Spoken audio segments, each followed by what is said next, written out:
so icy, refreshing, and bright. Yeah! Got to have some more. All right.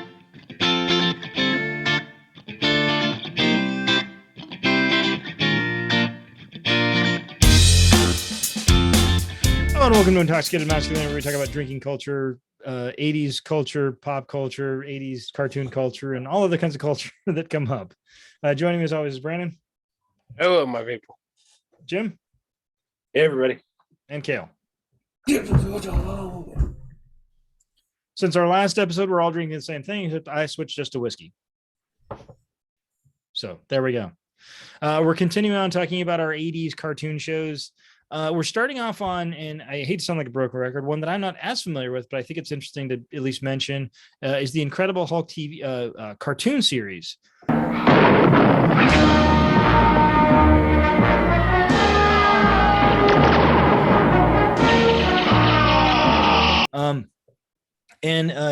When we were sort of prepping for this a little bit, we were talking to Jim, and he said, had brought up the live action TV series. And interestingly enough, so the live action TV series went off the air on May 12th, 1982, and the cartoon show picked up on September 18th, 1982. So you had the full run of the live action show, and then the cartoon show picked up a few months later. So yeah, and this was actually put on the air as a power hour with Spider-Man and his amazing friends, or as the Incredible Hulk and the Amazing Spider-Man. Yeah, Hulk can't come first. That's not okay. Yeah, that's fair. So I don't remember a lot about this cartoon. It does seem like most of it was General Ross versus the Hulk, and the army is always outmatched with the Hulk. Of course. The other thing that I remember about this is I had the color form set, and the color form set was pretty cool. I was a big fan of color forms. I have no idea, such a lame toy, but I found it fascinating. Please explain. Yeah, I don't know what that is. Oh, the old guy has to explain the old toys. So it comes in a box, and it has one piece that's a scene. It's just a flat sheet with the comic book scene, or some of them had like 4 scenes, and then they would have little stickers, but they weren't stickers. They were just pieces of rubbery plastic with things I have heard of those on them. What's that? I have heard of those, where you could like make different things. You could put and there'd be like a rock or like a car or whatever. And so you could have like the Hulk throwing the rock at whoever, whatever villain or whatever. I remember those. Yeah, exactly. So most of the ones in the 80s were, they had like the pieces were about that big. Some of the earlier ones were more elaborate.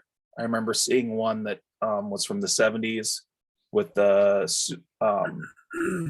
Justice League characters, and they had like pieces for arms and legs, so you could really pose them in action. But color forms, man, that's where it's at. It's funny. I feel like in the 80s, we had such a great gamut of great toys and really, really shitty toys. Right. Where it's like, like Transformers were great toys. Like you had the triple changers and like the base and like all these great things. And then you just have like stick some stickers on this thing and that's your toy. And it's like, that's not a toy. It's like, it's a toy. Shut up. Are you talking about GoBots? Even GoBots were better than just stickers. That's the crazy thing. Like back in the 80s, I feel like you would get a sticker and be like, oh shit, like I got something. Like that's a thing I just got. Like you would be legitimately a little excited when you got some stickers, which really shows what we were dealing with. Like that must have evolved, because I had a Indiana Jones kind of diorama type playset like that, where you'd have to build the wall and put the guy in there, and there was like snakes and a mummy and shit. I had the Star Wars Donald Trump sticker building the wall. No, it was Superman building the wall with his eyes. I had the Star Wars like the base where like you could go down into the trash compactor, but like we didn't have a lot of money. So like any toys like that I got, I would only get at garage sales.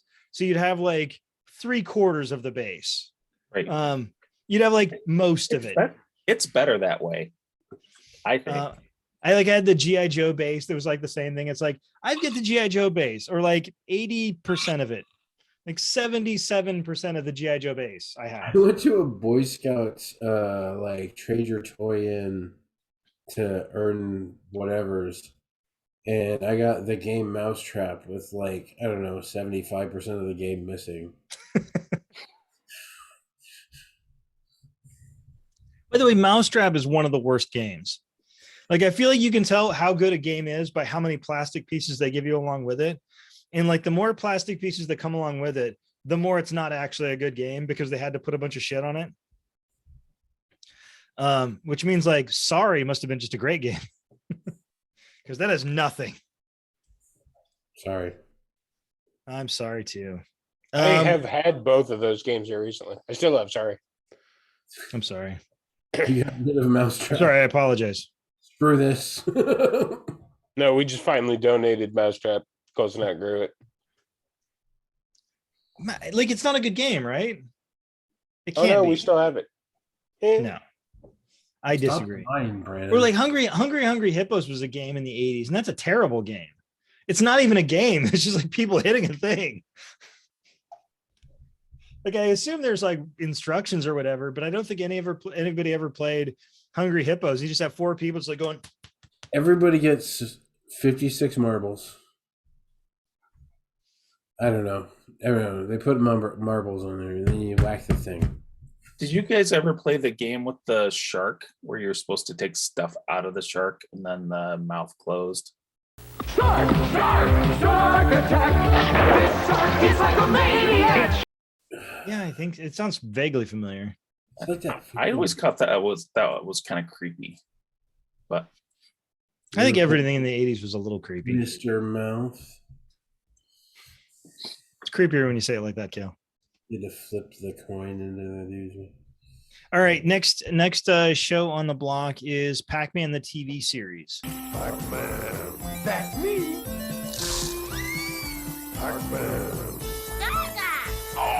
Oh, I must have those power pellets.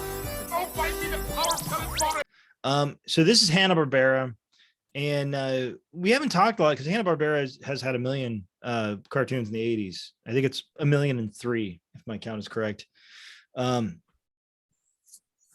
this one's weird. I remember it. I remember Miss Pac-Man more than I remember Pac-Man, but I'm assuming they both must have been on the show. Is that right? I don't remember.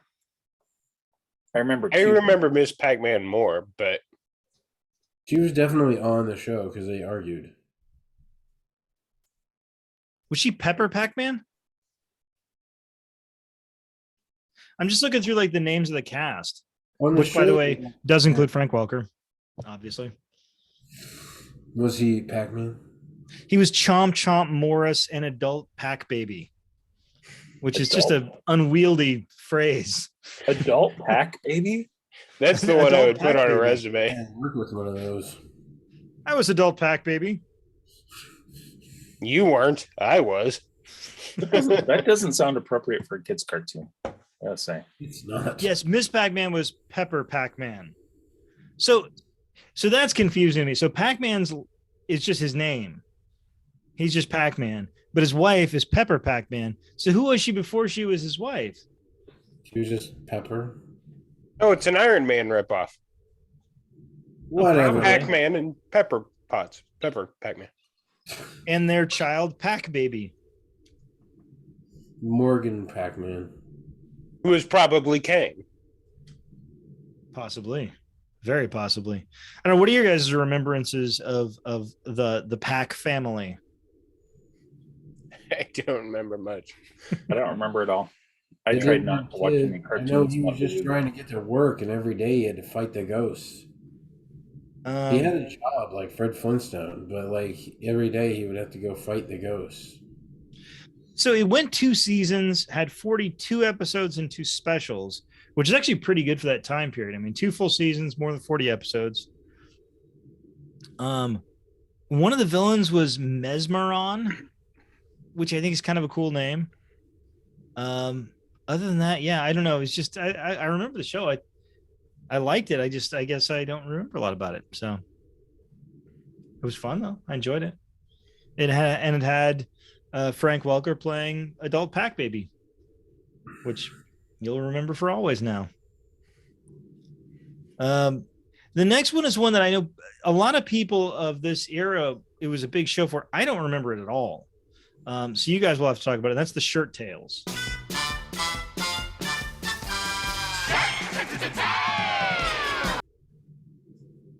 The Shirt Tales is a story about some creatures that lived in a tree in a park in a big city. I'm not saying it was New York, but it's very much New York-ish. I love how Kale is telling this like it's a ghost story, and like all the lights are off. He's got a flashlight. No, there was a tiger and an elephant and a bear and a bunch of different characters. There was like 5 or 6 of them, and they like solved mysteries / crimes. But they always had to like get out of the park too. There was always someone trying to stop them. The one I remember most was Tig, and that's because Tig made noise. And I love noise. And Tig was fast, so like he would go dong and take off really fast, and then his stripes would follow him because he was so fast that his stripes would come off. By the way, Kale, I would appreciate it if you would refer to him by his full name, Tig Tiger. Whatever. To be respectful. Tig Tiger. Yeah, they would go around solving problems. It was kind of generic, but not I mean, it was interesting. Animals that lived in a tree and solved crimes. I mean, who doesn't want that? Brandon, what do you remember of it? Honestly, that's kind of what I remember too. I used to think of Shirt Tales as like the big 80s cartoon. I watched a lot of it, but just Googling it, like I don't remember the look of any of them. I remember kind of a little bit of the theme song, but man, I can't tell you. After Googling, like I can't tell you a single episode about them. Do you remember some of what Kale said? I remember like the stripes staying behind. I remember, but do you remember Figby, the spoiled brat cat? I don't. You should, because that cat was voiced by Frank Welker. Of course. Terrible person now. He got around. The other one, and this is another one where they had, I mean, these characters go back a lot farther than this. I think they go back to the 1960s. Yeah, 1960s. And that's Alvin and the Chipmunks. Watch out, 'cause here we come. It's been a while, but we're back with style, so get set to have some fun. We'll bring you action and satisfaction. We're the Chipmunks. The original show was apparently the Alvin Show, which is 1961 and 1962. And it's about 3 singing chipmunks, and they were very personable, and they had very high-pitched voices, and they were very funny. And Alvin was always doing something. And he would constantly do something wrong, and then Dave would have to try to fix it, but he never could. And then Simon and Theodore would help Alvin solve the problem. And all it was they were supposed to go to a concert and make tons of money for singing songs that they didn't write, but Dave wrote, but he didn't really write.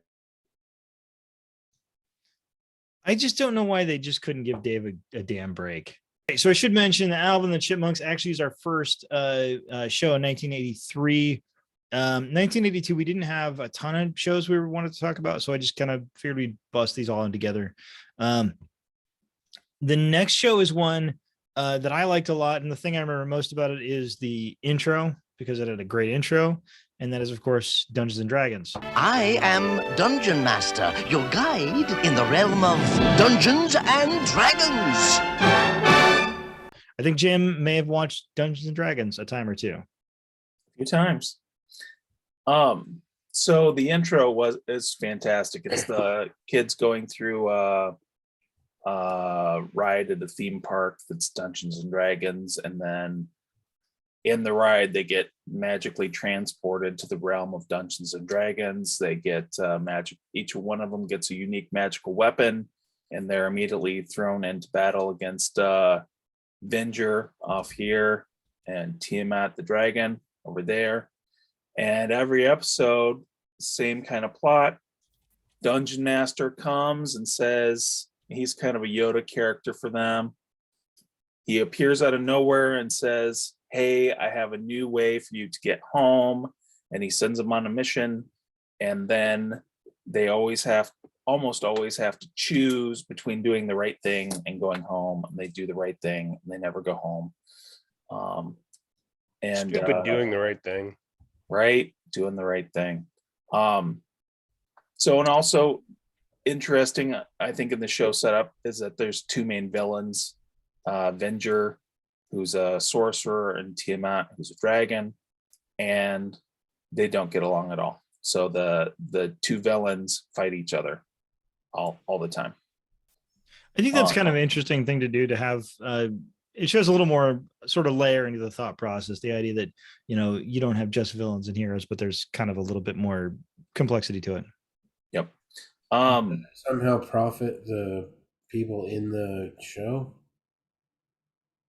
Do they earn something because they're fighting each other? You asking why they fought each other? No, I'm asking, like, does it help the people in the show because they're fighting each other? Oh, for sure. Because there's a few times where the kids are really in a tough spot and Tiamat the dragon shows up, or they're able to release Tiamat and distract Venger and get away. So you were talking about it being a little bit more complex with villains. I remember there's an episode also where there's a really powerful wizard, and it turns out that he's one of Venger's henchmen, but he has visions of grandeur, and he tries to overthrow Venger. So I this is probably one of my favorite cartoons of the 80s. I think the episodes are pretty good. I believe in 80s cartoons that's referred to as the Star Scream. Right. Except I guess this wouldn't be Star Scream, so This too is one of those ones that was banned, and this one wasn't just my parents. Dungeons and Dragons received a lot of heat during the Satanic Panic in the 80s. Yeah. Wasn't there TV like after school TV special, live action, Yes, where the kids go off to a cave to do Dungeons and Dragons, and I don't remember.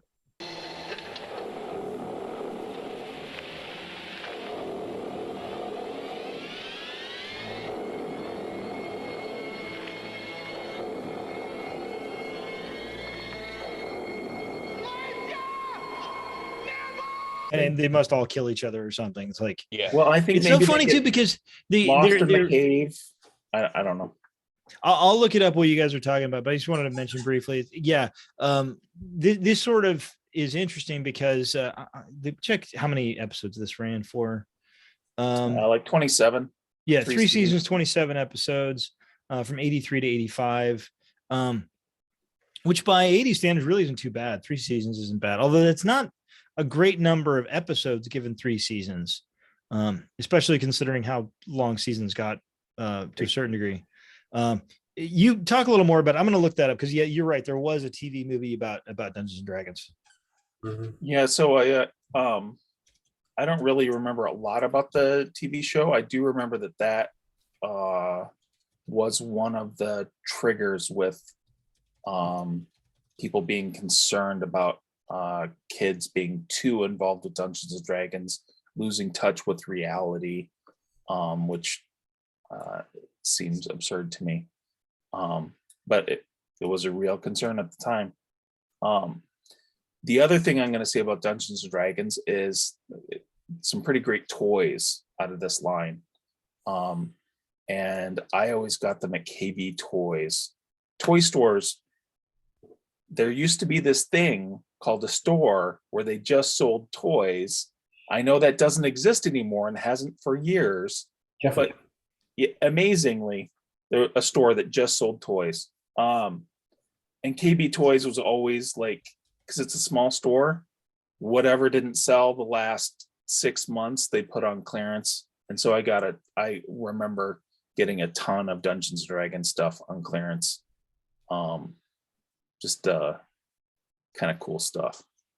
Really The TV movie, and this is kind of interesting. So yeah, it was called Mazes and Monsters, which is just kind of like, okay, I'll give you that.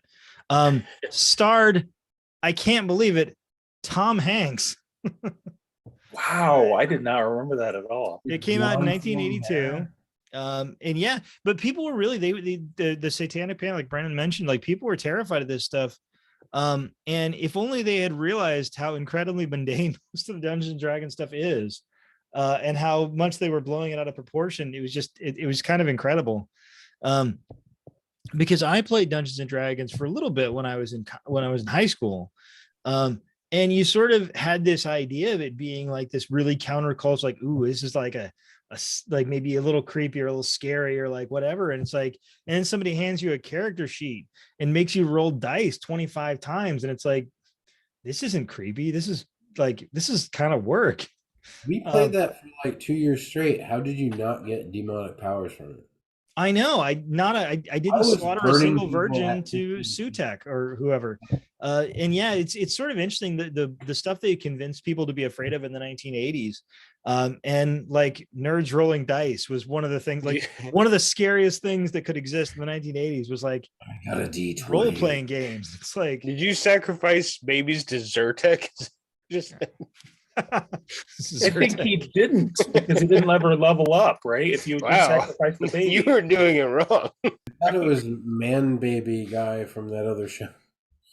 So I completely forgot that I needed to add Dungeons and Dragons to my list of, is this something I'm still supposed to be wetting my bed over or not? probably. I mean, it was the 80s version of like the conspiracy theories. Dragon is going to eat Christmas. Well, and it's one of these things where, you know, there'll be one thing that happens because there's something called LARPing, which, you know, everybody has seen a certain guy yell lightning bolt over and over again. That looks very goofy. And some people are really into LARPing, and there's nothing wrong with LARPing. And, you know, there's probably one thing where a guy got, you know, broken ankle while LARPing, and they turned that into demonic sacrifices and, you know, all this other stuff. And that's the way stuff like that happened. Is cosplay lazy LARPing? Well, I wouldn't say that. No. It's just, it's one of those things. It's a very strange, it's hard to sort of describe to people today, I think, how something like that can get blown so far out of proportion and be turned into this big thing that it was just nothing. But it's not that hard. Just say, you know, the 2020 election or anti-vaxxers. Yeah. I mean, it's the same thing. It's a fair point. It's a fair point. Stay away from it, so we'll burn you to the ground. I thought this had some of the better animation for the time. I thought it had really, really solid animation. Like it looked like you were kind of excited for the animation. Yeah. That animation was also in a video game. Was that Dungeon Master? No, you're thinking of Dragon's Lair, which we may talk about in a future episode. But yeah, no, really good show.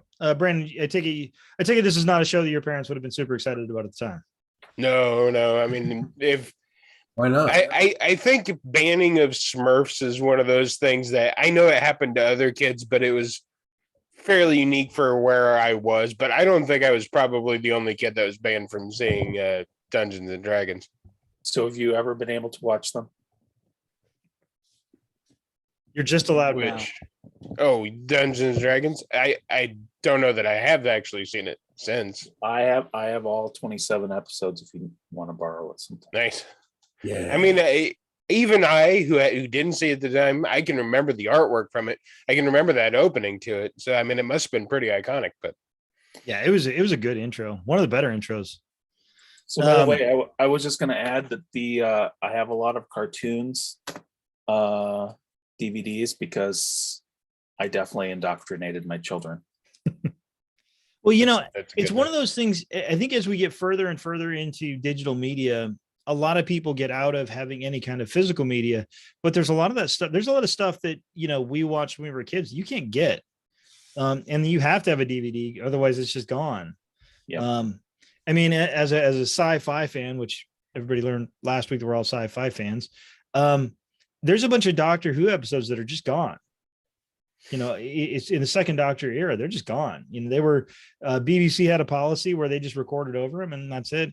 And there's a lot of stuff, you know, nerd culture stuff from the 1980s where, like, you know, they maybe did a little DVD release of it here or there, but it's like, you know, Netflix isn't going to go out and buy, you know, 3 seasons of Dungeons and Dragons, probably. Just, it's not worth it. And so that's the reason why sometimes that physical media is still worth having around. Yep. All right.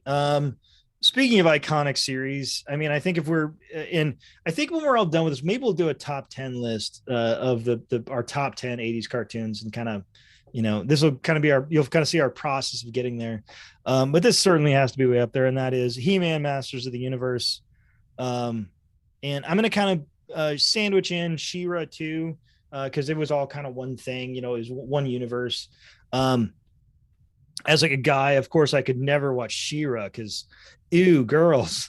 Fabulous secret powers were revealed to me the day I held aloft my magic sword and said, "By the power of Grayskull!"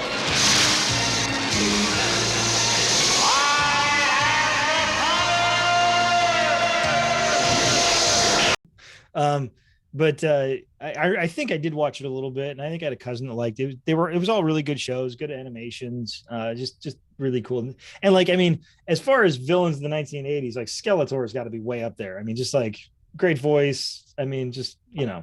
What's the matter? Lost your king? What have you done with my father? Here, see for yourself. Your father is a little tied up right now.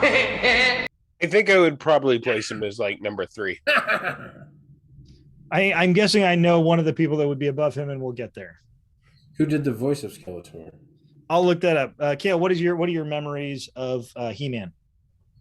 I remember the kid across the street had a He-Man sword. Brandon, you may recall one of these stories. He grew up in a house of little means, but every day he would come out and bless his heart. That's what they say in the South, right? Bless his heart. He would come out and stand next to the Volkswagen Rabbit and the Honda Interceptor motorcycle and hold his plastic He-Man sword above his head and yell, "By the power of Grayskull, I have the power." And he did that roughly 13 times a day. Pretty cool. I don't blame him, because I would get out of that house to do anything I wanted as well. Other than that, like, of course, He-Man had a tiger. I mean, I don't know specifics of the show. I remember some of the characters, Manny Faces, Beastman, Snarf. That's Thundercats, man. Is that what his name Is it? You're thinking Orko. And by the way, earlier, who was the guy from Thundar, the ape guy? Orko is the guy you Ookla? Yeah, when you said Ookla, I was thinking Orko. Because he has a big O on his red shirt and you can't see his face, but he has purple hands. Or are those gloves? Who's to say? Anyway. Just real quick, as far as actors, in our continuing quest to see who is who, Alan Oppenheimer does Men-at-Arms, who is also Gargamel and, you know, 390 other things. Right. Who would I like win a Man-at-Arms. fight He's between great. Skeletor and Mumra? Mumra. Mumras. Yeah. Okay. Yeah, It's not even probably. I don't know. I feel like Mumra is just like building on Skeletor. I feel like they're kind of the same villain, but Mumra's just like going a little bit deeper into it. I will not have you bah me here, Brandon. I do not accept your bahs. Harumph, harumph, harumph. So I remember the toys before the cartoon, and the toys definitely the initial set had a lot creepier feel than the cartoon. And if I remember right, the like a lot of these cartoons that got made from toys first, there was really no story that went with the toys. They just dreamt up this stuff and then said, hey, somebody should make a cartoon. And then somebody tried to make a coherent story around the characters. So I do remember the toy, like Castle Grayskull is kind of a creepy toy set. I think I had Castle Grayskull. It's not a very big castle, to be honest. Wait, was there? What was the other one? What's Skeletor's place? I don't remember. It was purple though. I think maybe I had that one. Purple cells. There was an ape there. Well, and as a plug for nowadays, you were talking about Netflix not buying certain cartoons. They did buy and redo He-Man and She-Ra, and both of them, along with 70s Voltron, all three of those are really, really good. Yeah. Definitely give those a shot. Do they have the originals on too? Or no? No, this is their own thing that they bought and redid. And all of them have great artwork, great storylines. It's worth anybody's time to watch it. One kind of interesting nuts and bolts thing about this show. I've sort of talked about how you could have these weird things with these really long seasons. So He-Man went for 2 seasons and 130 episodes. Wow. That is 2 back-to-back 65 episode seasons. I mean, can you imagine getting past 100 episodes in your second season? I mean, that's insane. Shows that was developed to sell toys. Right. But still, I mean, that is a lot, even by 80s standards. 65 episodes per season. Jeez. And animation takes a long time to do. I mean, although there is a lot of recycling in that time period. Imagine how different He-Man would be if Frank Frazetta did the artwork. Well, it definitely wouldn't have been for kids. Yeah. What's up, mommy? So do I remember right that He-Man was on in the afternoons, that this was no longer a Saturday morning thing? It was after Was this kind of the start of weekday cartoons instead of Saturdays? Yeah, but like a bunch of assholes, they started them at like 3, and you don't get home till 3:30, so you always miss the first one. Yeah, especially if you're like me and you rode the bus. And Yeah. the kids from Escada missing some jeans, so the bus driver wants them last on, first off, and I was on the other end of the bus route. So I was on the bus for over an hour. So no He-Man for me. As far as I can tell, He-Man had no Frank Welker. He-Man had no what? No Frank Welker. Wow. That's hard to believe. It's really strange. So it literally lists for 130 episodes. This is the entire cast. 1, 2, 3, 4, 5, 6 people. Wow. 6 voices for 130 episodes.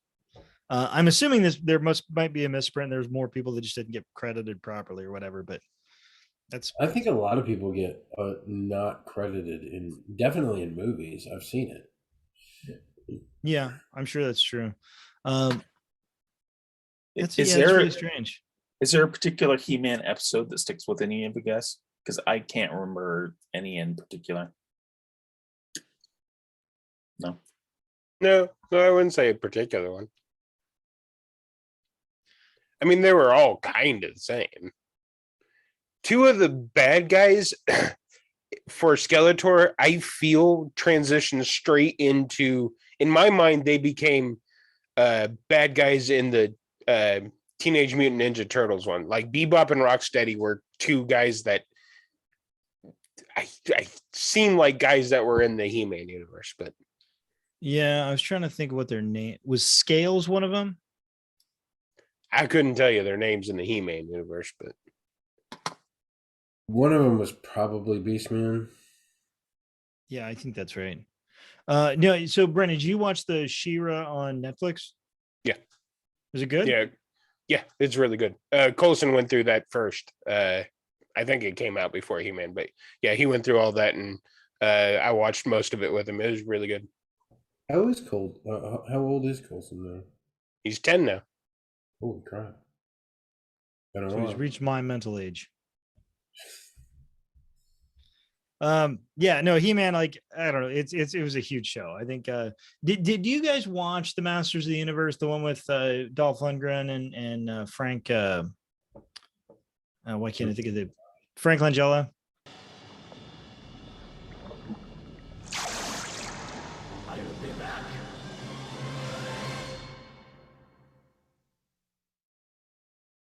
No. I don't think so. Did you watch it? I've never seen. I've seen the weird, like the like one of the first stingers at the end of the movie.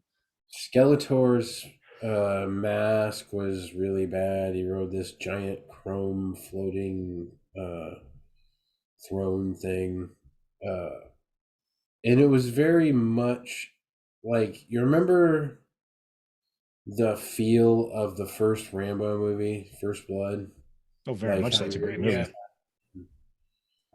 It was kind of like that. Like, it was like this good guy fighting against all of these bad guys. Except he did have a couple of people. He did have Man at Arms and Shira, I think, was there. And I remember one part specifically.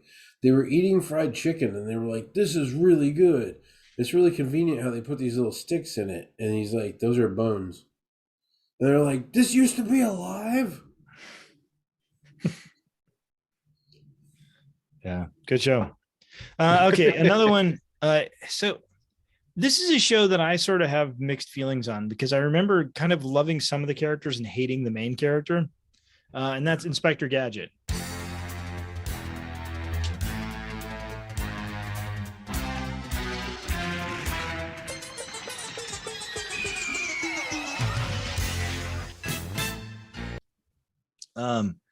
Which let's see here, 2 seasons, 86 episodes. Again, we're getting into that period of these really, really long seasons. So, you know, what, 43 episode seasons, or roughly.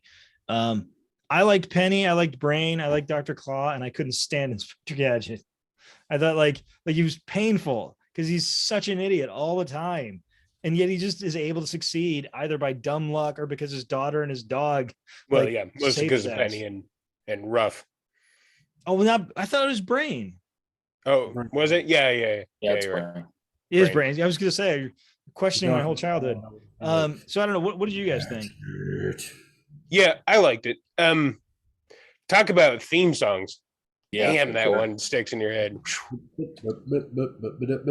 Yeah, you can't get it wrong. Everybody knows that one. I don't know. I like the show.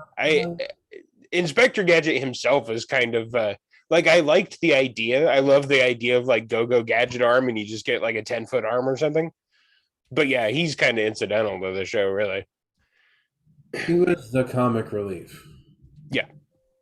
Brain and Petty did all the legwork. And He then took all the credit. the one chief would always get blown up every time for no reason. Yeah. I forgot about the chief getting blown up. Yeah. Every time. He'd always be hiding in somewhere, and then he'd like get the big. We got a special mission. He had his little pipe, Yeah. big cookie duster mustache. Now, I watched a lot of the old Nick at Night stuff, so I was very familiar with Get Smart, which I love. Get Smart, Maxwell Yeah. Smart, and I always kind of felt, but I think I watched that after watching Inspector Gadget, so I think it's one of those things I didn't really realize that they were basically doing Get Smart until after I had already watched Inspector Gadget. Did you guys watch it before or after? Or After. I watched them in order. I feel like when the Fox Channel 17 started, that they did a lot of like Get Smart reruns, Star Trek reruns, Twilight Zone reruns. So I watched all of that stuff pretty early on. I was mostly watching Laugh-In. Do you know I've never watched that at all? I haven't either, actually. My parents loved it, I know, but I don't think I've ever seen it. I don't know. Yeah, it was just one of those things. It was very frustrating because you felt like there's an interesting story going on. Dr. Claus, an evil genius. The cat was great. And Inspector Gadget's like the worst part of his show. Maybe that's just me. I don't know. Kind of like how you're the worst part of this show. Screw you. Like, honestly, Inspector Gadget shouldn't be alive. Like, he shouldn't be alive. Dr. Claw should have killed him years prior to the show, even like when the show starts off. Well, imagine the horror story that happened to him that made him that way. He's got to have like some sort of RoboCop origin story where somebody shotgunned all his limbs off. Dead or alive, you're coming with me. Well, I was gonna say he's mostly not alive. What is he, a face? It's fair. It's fair. Shooting that one, man. He's got a helicopter in his head. Right. He's got a helicopter in his head. He's got a siren, a light, a helicopter. Oh, and a hand with a hammer. Because it can it's no wonder he's dumb. I mean, well, that's true. Is he go gadget brain cells? So this one was another one that was after school, right? Yeah. Sure. Let me see. I don't remember this after school. It was Nickelodeon. They had like Pinwheel. Pinwheel spinning around. Look through my pinwheel and see what I found. And Inspector Gadget, Mr. Wizard. But here, take this carnation and dip it in the boiling liquid. A bunch of others. But it couldn't have been solely Nickelodeon because I didn't have cable. Same here. Yeah, I definitely didn't have Nickelodeon when I was younger. I had cable in the 80s. What can I say? What did MAD stand for? MAD? Yeah. Mothers Against Drunk Driving. You know what I mean? The organization that Claw represents. Right. Mad Cat, right? I don't remember what the... Oh. It's probably like Mayhem and Destruction or something like that. I vaguely just look through. Well, Wikipedia doesn't seem to know. It was a front organization for Mordek. So while you're looking up that, there was something on He-Man that I forgot to mention. I was not familiar with this term. Apparently, He-Man is a sword and planet genre. That makes sense. I didn't know that was a thing. It sort of makes sense, the idea of having something that's like almost exactly half fantasy, half science fiction. Right. It's kind of like the Herculoids. I mean, they were on a single planet where everything happened and they fought with medieval weapons. Right. Well, like Black Star was kind of like that, wasn't it? Yep. Yeah. And Thundar's not unlike that. Thundar's not unlike that, even though it's on Earth. I think you probably still call it Sword and Planet. If do you think? Would John Carter be? Yeah, that's what I was gonna say. Is that like the original? Yeah, I mean, I guess he does have a sword. He also has a gun at some point, but not in the movie. That's he was captured from like the Civil War or something. Right. The movie is kind of a shame though, because it's one of those things. It's like if you remade All Quiet on the Western Front, you'd be like, oh, there's all these war cliches, but it's like, yeah, but that's the movie that created them. And the same thing with John Carter. It's like you play that movie and people watch it and they're like, well, it's so cliche. There's all these cliches in there. And it's like, yeah, but that's the one that made the cliches. Like they weren't cliches until that made them. But there's so many things that have sort of come in the interim that it kind of gets lumped in. But when there is a bunch of cliches like that, they should earmark movies to be like, this is the original idea. There's two last ones we're going to close out with from 1983. Again, this episode we're doing 82 and 83 just because we didn't have as much to say about 82 as we did about the first 2 years. So the first one is The Littles. I have a very special secret. I'm the only one who knows about tiny people living in our walls called The Littles. And I don't know. I vaguely remember these characters, but somebody else had marked them off. So yeah, I watched The Littles a little bit. Yeah. And there's like a brother and sister. They're not like mice, but they're kind of like if mice were human type of thing. Yeah. And they're like in the air vents. basement or something, I think. Yeah, and they make things out of like thymbles and Yeah. and stuff like that. Yeah.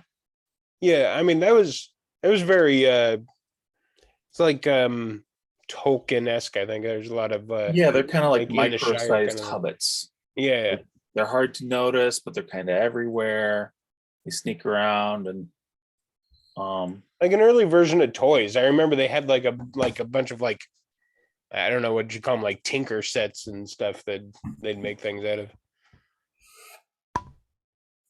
I didn't watch this one. It was let's see here. 3 seasons, 29 episodes. That's pretty decent.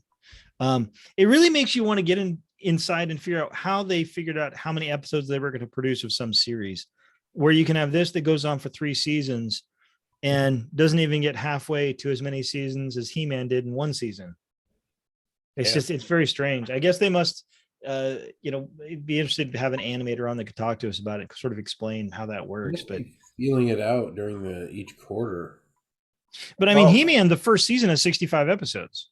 But don't you think having it after school and having to do 5 days a week instead of 1 day a week makes a huge difference in that? Yeah, you may very well be right about that. And especially if you're talking like Saturday cartoons, they might be unique in television during the 80s and not having to take like a summer break or something. I mean, especially if they're hiring foreign animators, they could probably just keep producing year round.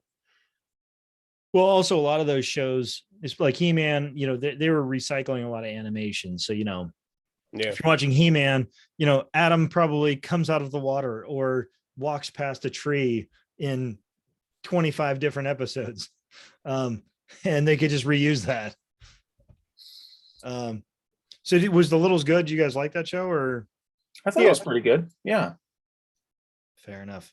And in fairness, like, I didn't watch very many shows. I think from this last couple episodes, did not watch very many shows that were not robots or Sword and Planet or sorcery stuff. And Littles was one of the few shows that I did watch. So I thought it was pretty good. It was never the thing like I raced into the TV and made sure I was on time to watch or anything. But right. Same here. I picture you just racing into the TV. It's like, yeah, play the Littles. Just slam my face into the TV. This never works. The last one, we really don't have much to say. I wanted to talk about it. It's another Hanna-Barbera, which is a name that's just going to come up over and over again in the 80s. And that's the Mr. T series.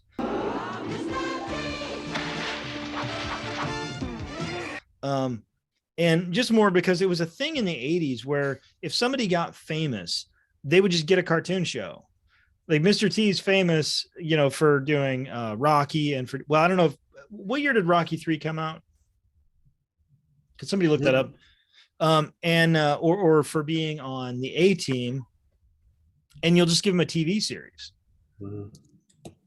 And it's just like, they're very sort of formulaic, where it's like, okay, you have this guy who's famous, and there's just like a bunch of teenagers that have adventures around him, and that's the whole deal. It was 1982. So yeah, it would have been before this. So yeah, they probably said, Mr. T was in Rocky 3. Let's give him a cartoon and have a bunch of teenagers around him, having adventures with like vaguely positive social messages. One other thing about that. Go ahead, Brandon. I'm sorry. No, I think that's probably right. I don't know. I don't remember the show that much. I don't really either. Night Elf Mohawk. Night Elf Mohawk. Night Elf Mohawk. The other thing that I remember is like they would always have things that were like socially relevant messages, and I feel like if you did that today, like right wingers would boycott half of these shows. Because they're like, you should, pick up trash because that's good. And the right wingers would be like, what if I want trash on the ground? And it's like, I don't know what to say to that. So like, they just be like sort of basic nice messages like, hey, don't throw bricks at the homeless guy. But what if I want to? And it's like, well, then I guess you're a bad person. I don't know. I don't know what to say. Still don't do it. Stop pushing down old ladies. I mean, that's the thing from like the comic books, you know, I mean, the comic books constantly had these sort of positive social messages. And I feel like, you know, when things come out and even do a quarter of that now, there's like a huge backlash about it. It's very strange. Was Frank a voice on that show? Oh, almost certainly. He voiced Mr. T. So Frank Welker was on The Littles, and he was on, well, he's obviously on Inspector Gadget because he's Dr. Claw. I will check Mr. T. Mr. T was only, well, Mr. T went 3 seasons, 30 episodes. That's really surprising. I figured it was like a, you know, 10 episodes or something and done, but nope, 30 episodes. There's no Frank Welker in Mr. T. That's why I barely watched it. I like the idea that Kale is back, like just looking for like Frank Welker or Alan Oppenheimer. If I don't see one of their names in this episode, in this cast list, I am fucking out. I am not even going to waste my time. I ain't got time for this bullshit. I'll watch that one episode of The Littles, but that's it. Who is the other one? The guy that was the voice on most of the Looney Tunes stuff. Mel Blanc. Yeah, Mel Blanc. He did a lot too. Although that's a lot of like kind of one thing. A lot of the voice actors, you just see them everywhere. I mimicked a lot of the voices, and I can't wait till we get to some more cartoons where I can do the voices. Hell, I can't wait for that same thing. Okay, so who had more acting credits, Frank Welker or Mel Blanc? Oh, Welker. Brandon? If you're talking diversity, I'm saying probably Frank Welker. Kale? I'm going Mel Blanc just because. It's Mel Blanc, and it's not even really close. Frank Welker, I believe, had about 860 credits. Mel Blanc, 1,260. Wow. So. Looney Tunes. I mean, it just goes on and on. Merry Melodies. Was he on Tex Avery at all? I don't know. I'd have to look it up. One thing that is interesting. So he died in 1989, and his last voice work was 2 years ago. So you can tell you're pretty prolific when you're still doing acting work 30 years after you died. Gotta pay their kids. All right. So that is done with 82 and 83. We will see you back for the lovely year of 1984. I want everybody to like, subscribe, share. Thank you for watching. Please have a good drink and have a good day.